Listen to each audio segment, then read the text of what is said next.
পুরা জোর জাপলে পুরে যাবো।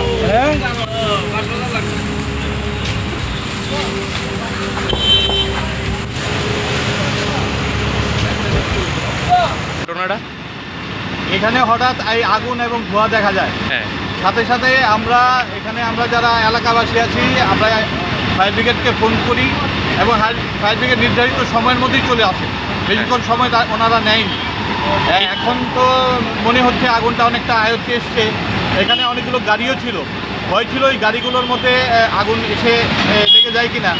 তার জন্য আমাদের সাংঘাতিক উৎকণ্ঠার মধ্যে আমরা কিছুক্ষণ কাটিয়েছি ফায়ার ব্রিগেড আসাও। ফায়ার ব্রিগেড আসাতে এখন আগুন অনেকটাই আয়ত্তে এসেছে মনে হচ্ছে। কিভাবে লেগেছে কোনো ধারণা করা হচ্ছে? বুঝতে পারছি না কেউ কি আগুন এখানে লাগিয়ে দিয়েছে কিনা, কারণ এখানে বৃষ্টি নিয়ে অনেক দিন ধরে স্তূপাকৃত পাতা জমে আছে, গাছগুলো শুকিয়ে আছে।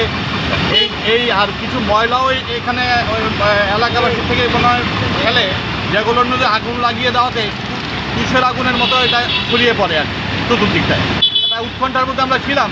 এখন আমরা ফায়ার ব্রিগেডের তৎপরতায় আগুনটা নিয়ন্ত্রণে এসেছে।